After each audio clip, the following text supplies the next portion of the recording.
આજની ધર્મકથા. પ્રણામ. એક સિક્કો એની બે બાજુ, અભિન્ન કહી શકાય એવું આ તત્વ. કોઈ પણ સિક્કાને એની બે બાજુથી અલગ ન કરી શકાય. અને તમારે આ સિક્કો છે એવું જાણવું અને જણાવવું હોય તો બંને બાજુનો અભ્યાસ કરવો, બંને બાજુને ન્યાય આપવો એ અતિ આવશ્યક છે. નમસ્કાર મહામંત્ર અને પન્યાશ્રી મહારાજ, આ બંને સિક્કાની બે બાજુ, અભિન્ન, બંને જાણે એકરૂપ થઈ ગયા હોય એ રીતનું એમનું જીવન સાહેબનું. ગઈકાલથી આપણે નૌકારને લગતી એમની અનુપ્રેક્ષાઓ અલગ અલગ એ સાંભળીએ છીએ. કેટલાકને થોડું મુશ્કેલ લાગશે. બહુ જ ચીલાચાલુ સાંભળવાથી ટેવાયેલા આપણા લોકો માટે આ સ્તર એ કદાચ હાઈ જમ્પ કરવા જેવું લાગશે. પણ હું બહુ પ્રામાણિકપણે વિનંતી કરું છું અને બહુ નમ્રતાથી કહું છું, અને કંટાળો ખાઈને છોડી નહીં દેતા. બહુ ચીલાચાલુ સાંભળી અને જિંદગી પણ આપણી ચીલાચાલુ અને આપણું પ્રણિધાન પણ ચીલાચાલુ. કૂદકો મારવો પડે તો મારજો, પણ સાહેબના એક એક શબ્દોને ફક્ત સાંભળવા નહીં, એને અંદરમાં અનુપ્રેક્ષા કરી શકાય, ચિંતન કરી શકાય એની ઉપર, એ હદ સુધી એને માણવા માટે તત્પરતા દાખવજો. આપણે સાહેબનું સાહિત્ય ક્યારે વાંચી શકશું એ પ્રશ્ન છે. અલબત્ત આ બધું સાંભળ્યા પછી વાંચવાનું બહુ મન થશે, પણ એ કેટલું ડિકોડ કરી શકશું એ પણ પ્રશ્ન છે. પણ આ કમસે કમ નવકારની વાત, એની માટે તો આપણે એટલું ઉતરી પડવું જોઈએ, કારણ કે નવકાર ઇટસેલ્ફ આપણા જીવનનું એક એવું અંગ છે કે જે આપણાથી અભિન્નપણે જોડાયું છે એઝ અ જૈન. તો જે જોડાયેલું છે એમાં પુરુષાર્થ કેમ ન કરીએ? નવું ભણવા જાણવા કરતાં જે જાણ્યું છે એને કેમ ઊંડાણ સુધી ન લઈ જઈએ? બસ આ લક્ષ્યને બહુ જ વ્યવસ્થિત બાંધવા જેવું છે. નમસ્કાર મહામંત્ર. એમણે બહુ સરસ વાત સાહેબ આ વસ્તુ કહેતા કે અનંત ભવોથી મોક્ષ નથી થયો. એનું મૂળ કારણ શું? તો કે અહંકાર. મોહરાજાનો સેનાપતિ કોણ? તો કે અહંકાર. એ અહંકાર કેમ આટલી હદ સુધી આપણા આત્માને કાટ લગાવી ગયો? અનંત શક્તિનો માલિક એવો આત્મા એ કાટ ખાઈને બેસી ગયો. કેમ? કારણ કે આત્મામાંથી નમસ્કારનો જે ભાવ છે, કે જે અહંકારનો પરમ શત્રુ છે, એ નમસ્કાર ભાવ એ આત્મામાંથી દૂર થઈ ગયો છે ખાસ્સે અંશે. અને એના કારણે આત્માને કાટ લાગતો જાય છે. તો હવે શું કરવું? એનો ઈલાજ શું?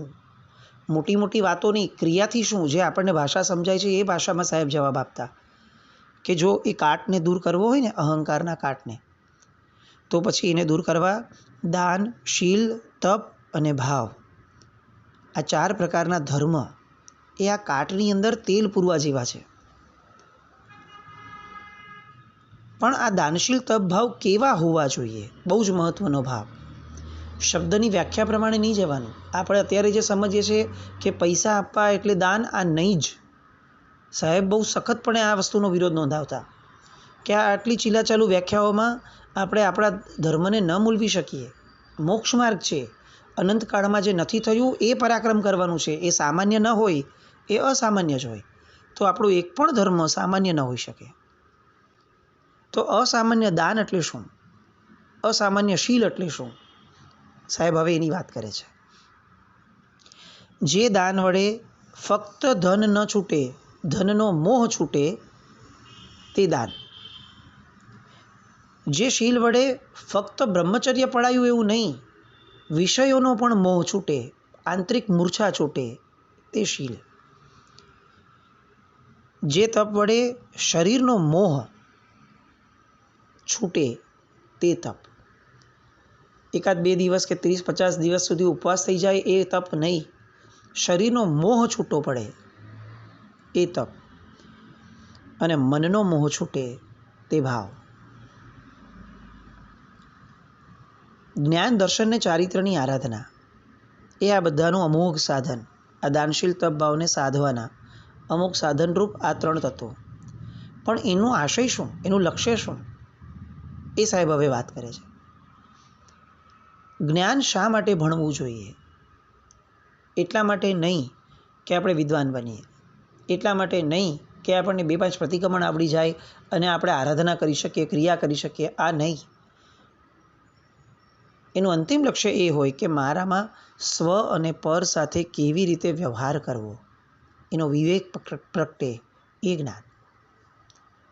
મારે આત્મલક્ષી કઈ રીતે જીવન જીવવું અને મારા જીવન દ્વારા બીજા કોઈનું જીવન દુભાય નહીં અથવા આત્માથી મોક્ષથી દૂર ન થાય સામાનું જીવન, એવો જે ઉચિત વ્યવહાર કરવાનું એક જ્ઞાન પ્રગટે, તે જ્ઞાન, એ વિવેક.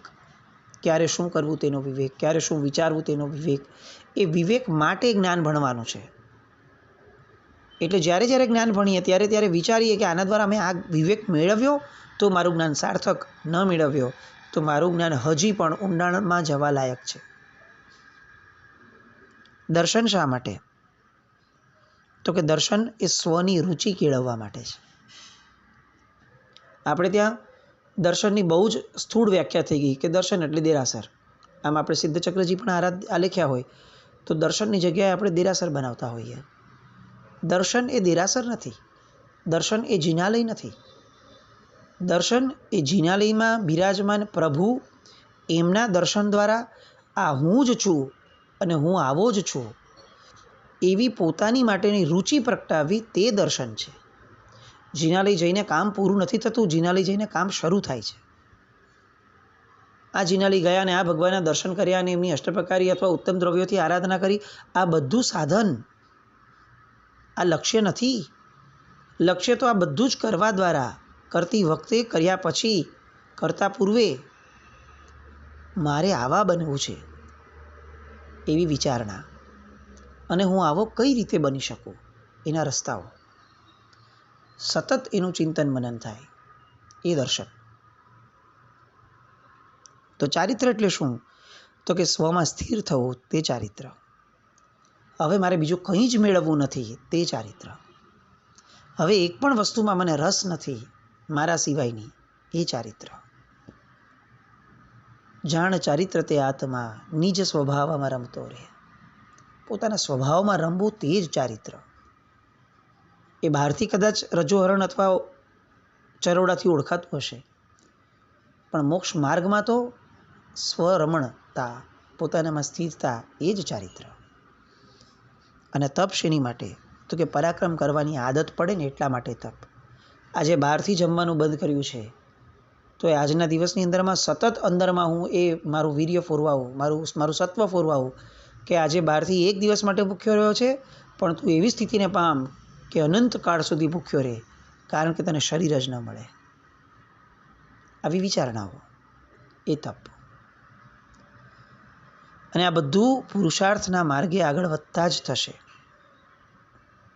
સાહેબ પુરુષાર્થ ઉપર બહુ જ ભાર આપતા. પંચપરમેષ્ઠી ભગવંતો એ મોહનો ક્ષય કરાવી અને મોક્ષ આપે છે. આ આશય પૂરતા આપણે પૂજવાના છે. એમની સમીપ જવાથી, એમની સામે જવાથી એ આપણો મોહ નાશ પામે તો સમજવું કે આપણે એમને પામ્યા. આ બધામાં નવકાર કઈ રીતે હેલ્પફુલ થઈ શકે એની વાત. નવકાર વડે અંતે જાણવાની વસ્તુ તો આત્મા જ છે, અને એ આત્માને જાણશે કોણ? હું? ના, આત્માને જાણશે આત્મા જ. કારણ કે હું જેવું તો કોઈ અસ્તિત્વ જ નથી. અત્યારે હું જેને શરીર, જેને હું માનું છું, એ તો કેટલાક વર્ષ પછી પૂરી થઈ જશે. તો આ હું તો અધૂરો રહી ગયો. હુંની શાશ્વત ઓળખાણ શું? તો કે મારો આત્મા. હવે એ આત્મા દ્વારા હું મારા આત્માને જાણું અને એને પામું. તો જાણવા લાયક અને આદરવા લાયક પણ આત્મા જ છે. આત્મતત્વ કેવું છે? તો કે ચિન્મય છે, આનંદમય છે, નિત્ય છે, સ્વાધીન છે, સર્વથી અધિક છે. અને આ બધું જે બોલીએ છીએ એ અનુભવાય કેવી રીતે? તો કે નવકાર દ્વારા. કેમ? કારણ કે 14 પૂર્વના અધ્યયન વડે જે ચિત્તની વિશુદ્ધિ પામી શકાય એ ફક્ત એક નવકાર મંત્રના અધ્યયન વડે પામી શકાય છે. એટલે એને 14 પૂર્વનો સાર કીધો. નવકાર વિભાવોથી દોષમુક્ત કરી અને સ્વભાવથી આપણે પરિપૂર્ણ થઈ શકીએ એ માટે સહાયક બને છે. નૌકાર વડે હૃદય પ્રભુ ગુણથી વાસિત બને છે, પછી એમાં ઓતપ્રોત બને છે અને પછી શુદ્ધ બને છે. સૌથી પહેલાં નૌકારના શબ્દો સાથે અનુસંધાન થાય, પછી એના અર્થ સાથે અનુસંધાન થવું જોઈએ, પછી એ અર્થ દ્વારા તત્વ સાથે અનુસંધાન થવું જોઈએ અને પછી એ તત્વ દ્વારા સ્વરૂપ સાથે અનુસંધાન થવું જોઈએ. આ નૌકારનો ક્રમ છે. આપણે અત્યારે જે જોડાયા જન્મથી એ શબ્દના અનુસંધાનમાં જોડાયા. હવે આપણે શું કરવાનું છે? એના અર્થના ઊંડાણમાં જવાનું. અર્થમાં ગયા પછી શું કરવાનું? તો કે એમાં જે તત્વ જણાવવા માંગે છે એ તત્વને જાણવો, અને તત્વ જાણ્યા પછી ખ્યાલ આવે કે અચ્છા, આ તો મારું જ સ્વરૂપ છે, હું આ જ છું, હું જ નૌકાર છું. એ જે સ્વરૂપ સાથેનું અનુસંધાન એ અંતિમ પડાવ છે. આવી રીતે આશય સાથે થયેલું દેવગુરુ અને ધર્મનું આરાધન એ સાધકને આત્માનુભૂતિ સુધી પહોંચાડે. સંસાર સમુદ્રમાં જે પાપ કે દુઃખ છે ને, તે સકળ આ નૌકાર મંત્રના પ્રભાવે સદા અને સર્વથા માટે નાશ પામે. હવે આ નૌકારના પદોનું સ્પ્લિટઅપ આપે છે સાહેબ. નૌકારના પ્રથમ 6 પદોના જાપથી ભવ્યત્વનો પરિપાક થવાથી દુઃખના અનુબંધરૂપ સંસાર નાશ પામે છે. નૌકારના 7મા પદથી સર્વોત્કૃષ્ટ એવી દુષ્કૃતની ગરહા થાય છે, એના દ્વારા પાપ કર્મ નાશ પામે છે. 8મા અને 9મા પદથી સર્વોત્કૃષ્ટ એવા સુકૃતની અનુમોદના થાય છે અને એટલે ધર્મની પ્રાપ્તિ થાય છે. આ 9 પદનું સ્પ્લિટઅપ, 9 પદો નૌકારના. પહેલાં 6 શેની માટે? તો કે ભવ્યત્વનો પરિપાક થાય, આપણી પાત્રતાનો ઉઘાડ થાય, એની માટે પહેલાં 6 પદો. 7મું શેની માટે? તો કે દુષ્કૃત ગ્રહ કરવા માટે. અને 8મું અને 9મું પદ શેના માટે? તો કે સુકૃતનું અનુમોદન કરવા માટે. સન્મંત્ર એ સદબુદ્ધિ, સદવિચાર અને સત્કર્મોની પરંપરા સર્જે છે. નૌકાર મંત્રમાં જેને નમવામાં આવ્યું છે તેઓ બધા જ સત્કર્મ, સત્વિચાર, સદબુદ્ધિ આ બધાથી ભરેલા છે, અને એટલે એમનું સ્મરણ દ્વારા બુદ્ધિ સ્થિર બને છે, સૂક્ષ્મ બને છે અને શુદ્ધ બને છે. ઈચ્છા રહિત એવા વ્યક્તિઓ, તત્વો, વિતરાગ ભગવંતો આદિને વંદન જ્યારે થાય ત્યારે મંગળ થાય છે. જે તત્વો પૂદગલથી વિરક્ત છે અને પોતાના ચૈતન્યનો ઉઘાડ કર્યો છે જેમણે, એવા તત્વોની આરાધના, એમને કરેલો નમસ્કાર એ મિથ્યાત્વનો નાશ કરી અને સમ્યક્ત્વ રત્નની પ્રાપ્તિ કરાવે છે. લૌકિક કહેવત એવી છે કે ચમત્કારથી નમસ્કાર, પણ લોકોત્તર સત્ય એ છે કે નમસ્કારથી ચમત્કાર. આ નમસ્કાર મહામંત્ર એ જ ચમત્કારનું મૂળ કારણ છે. ચમત્કાર શું થાય છે? તો કે અનંતકાળની અંદરમાં જે જીવે ક્યારેય ક્ષમા કેળવી નથી, એ આ પંચપરમેષ્ઠીને કરાતા નમસ્કાર દ્વારા ક્ષમાને કેળવી શકે છે, એને વિકસાવી શકે છે.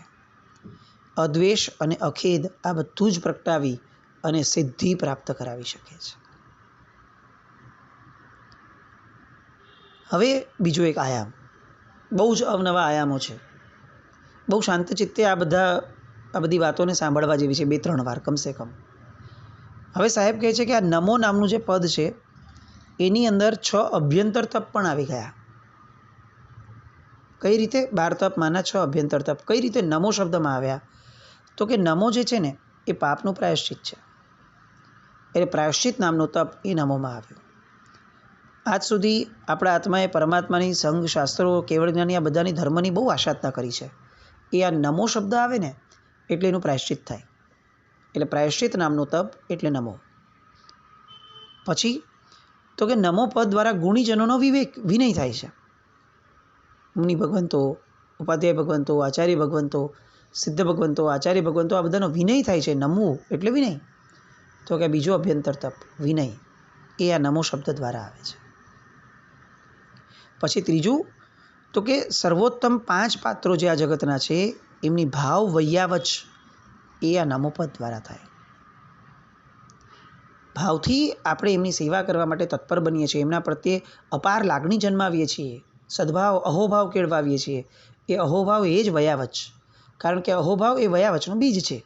જેના પ્રત્યે અહોભાવ હોય એમની વયાવચ કેટલી સહજ થઈ જાય. એટલે નમો પદ એ ત્રીજું અભ્યંતર તપ વૈયાવચ એ પ્રગટાવે છે.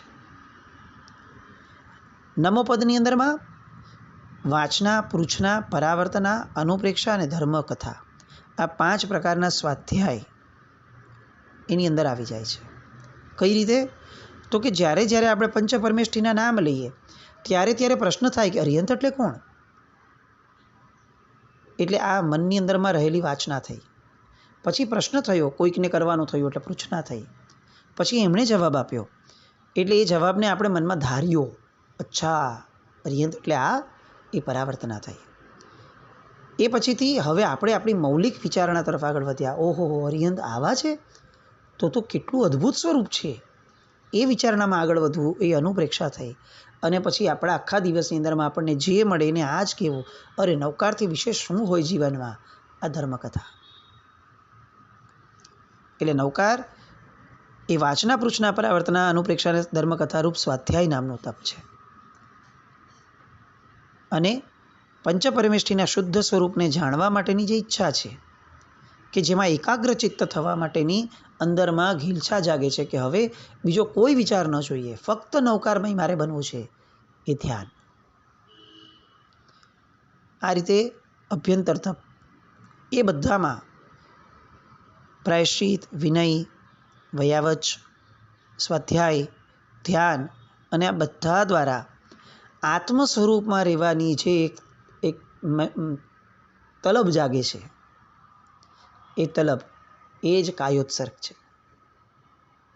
સતત મારે આત્મ સ્વરૂપમાં રહેવું છે, આવું પ્રણિધાન વારંવાર દ્રઢ કરવું, એ કાયોત્સર્ગ. આ રીતે 6 અભ્યંતર તપો એને સાહેબે નવકારની અંદરમાં સમાવિષ્ટ કર્યા. એક પછી એક વ્યાખ્યાઓ ક્યારેય ન સાંભળી હોય ને, જે નવકાર આપણી માટે સાવ કોમન છે એને એબ્સોલ્યુટ અનકોમન બનાવવાનું પરાક્રમ આ સાહેબની અનુપ્રેક્ષા દ્વારા થયું. હવે આ નવકાર ગણવામાં આપણને કેટલો ભાવ આવે, હવે કઈ રીતે આપણને બીજા વિચારો સતાવે. બેસિકલી મહેનત ન કરીએ અને પછી કહીએ કે મને વિચારો સતાવે, આ ફરિયાદ કરવાની જે આદત છે ને કોઈ પણ પુરુષાર્થ વગરની, એ જ તકલીફ છે. જો આપણે ઊંડાણમાં જઈએ તો આ તત્વોમાં તો એવું ઊંડાણ છે કે 14 પૂર્વનો સાર આવી જાય. એ આપણને કઈ રીતે સ્થિરતા ન આપે. બસ આ આયામો, એમાંનો હજી એક આયામ નમો પદ એની વ્યાખ્યા કરે છે સાહેબ. કેવો છે આ પદ? તો કે સૂર્યથી પણ તેજસ્વી છે, ચંદ્રથી વધુ શીતળ છે, સાગરથી વધુ ગંભીર છે અને આરોગ્ય, બોધિલાભ, સમાધિ આ બધાને આપનારું સર્વોત્કૃષ્ટ પદ છે. એ શું કરે છે? તો કે પુણ્યની પુષ્ટિ કરે, મનની શાંતિ આપે, આંતરબાહ્ય દેહ અને અંતઃકરણની શુદ્ધિ કરે, મોક્ષનું, વિનયનું, શુદ્ધિનું, શાંતિ, તુષ્ટિ, પુષ્ટિનું બીજ આ નમો શબ્દ છે. આપણે જેને નમો નિંદાણ મોસે ધન મોય એમ નવ કરીને આટલું ધડાધડ ભગાવી છે, એમાંનો જે નમો શબ્દ છે એ આટલું બધું આપનાર છે. એ 9 તત્વનો પણ બોધક છે. કઈ રીતે? તો કે અરિયંતના ધ્યાનથી પુણ્ય તત્વનો બોધ થાય, સિદ્ધના ધ્યાનથી જીવ તત્વનો બોધ થાય, આચાર્યના ધ્યાનથી સંવર એટલે કે પાપને રોકવા રૂપ તત્વનો બોધ થાય, ઉપાધ્યાયના ધ્યાનથી નિર્જરા રૂપ બોધ થાય અને સાધુપદના ધ્યાનથી મોક્ષ તત્વનો બોધ થાય. પુણ્યનો પ્રતિપક્ષ પાપ તત્વ, જીવનું પ્રતિપક્ષ અજીવ તત્વ, સંવરનું પ્રતિપક્ષ આશ્રવ તત્વ અને નિર્જરાનો પ્રતિપક્ષ બંધ તત્વ, મોક્ષનો પ્રતિપક્ષ સંસાર. આવો બોધ કઈ રીતે થયો? તો કે આ નવકાર ગણવાથી થયો. આપણે પુણ્યને જાણ્યું એટલે એનો અર્થ કે આનો પ્રતિપક્ષ પાપ છે એવું જાણી શક્યા, સમજી શક્યા. નિર્જરા જાણી તો બંધ નામનું કોઈ તત્વ છે એ જાણી શક્યા. આ નવકારે આપણને આ બધા તત્વો જણાવ્યા તો બીજા તત્વો આપણે જાણી શક્યા. એટલે આખા ને આખા 9 તત્વનો સાર એ પણ આ નવકાર છે. આ 9 પદની અંદરમાં હજી બીજું શું છે? તો કે નમો પદની અંદરમાં 9ધા ભક્તિ છે, 9 રસ છે, 4 પ્રકારના સામાયિક છે, અષ્ટાંગ યોગ છે, પંચાચાર પણ એમાં જ છે, 6 આવશ્યક પણ એમાં છે, ધર્મના 4 પ્રકાર એ પણ એમાં છે, જ્ઞાન દર્શન આદિ રત્નો 3 એ પણ એમાં છે, શ્રુત અને ચારિત્ર એમ 2 પ્રકારના ધર્મ આ બધા એક સાથે સંગ્રહિત થાય એટલે જે તત્વ બને તે નવકાર. નમવું એટલે શું? ખાલી બે હાથ જોડીને વિધિપૂર્વક મુદ્રાપૂર્વક ઝૂકવું એ? તો કે ના, એ તો અત્યંત બાહ્ય, અત્યંત સ્થૂળ લક્ષણ થયું, વ્યાખ્યા થઈ. નમવું એટલે શું? તો કે વૃત્તિ રહિત થવું, કોઈ પણ પ્રકારની માનસિકતા વગરનું, શૂન્ય, ઝીરો થવું, તે નમવું. વિભાવથી સ્વભાવમાં આવવું, નબળા વિચારમાંથી પોતાના આત્મભાવમાં આવવું, તે નમવું. મનથી ઉન્મત્ત થવું, સંકલ્પો વિકલ્પો કરવા, આ બધામાંથી બહાર જઈ સૌથી પહેલાં વિકલ્પ રહિત થવું, પછી નિર્વિકલ્પ થવું, એ પછી સમનસ્કતામાંથી અમનસ્ક થવું એટલે કે મન રહિત થવું, અને પછી વૃત્તિ રહિત થવું. આ નવકાર ગણવાનો ક્રમ છે. આવા બધા લક્ષ્યો સાથે નવકાર ગણશું ને તો નવકાર ગણવામાં કંઈક ટાર્ગેટ બી મળશે. ખાલી ગણતરી માટે નવકાર ગણશું તો એ શું આપશે એ પ્રશ્ન થશે. સમજણપૂર્વકનો એક નવકાર મોક્ષ આપી શકતો હોય, એવા સમયે સમજણને છોડી અને અનેક નવકાર ગણવાનો પ્રયત્ન કરવો એ કેટલું શાણપણ છે. પરમાત્મા તત્વ સંગે આત્મતત્વની આ ગોઠડીઓ, આ વાતો, આ બધું આ નમો નામના પદમાંથી નીકળે છે. હજી પણ આવી નમો પદની અનેક વ્યાખ્યાઓ આવતીકાલે ફરીથી એની માટે આપણે ભેગા થશું. મેં કહ્યું એમ, હવે આવતા કેટલાક દિવસો સુધી ફક્ત નમો અને નવકાર આની વ્યાખ્યાઓ ચાલશે. આ જ ધર્મકથા અને આ જ સાહેબનું ચરિત્ર. બસ આ ચરિત્રમાં ઓળઘોળ થઈએ, તન્મય થઈએ, વારંવાર સાંભળીએ, કારણ કે શબ્દો થોડા અઘરા હશે.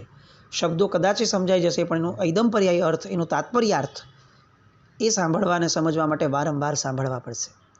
પણ સાંભળીએ, એને મૂકી ન દઈએ, એવો પુરુષાર્થ આપણે સૌ આદરીએ. એવી શુભ મંગલ કામના સાથે જીના આજ્ઞા વિરુદ્ધ કંઈ પણ બોલાય તો મિચ્છામિ દુક્કડમ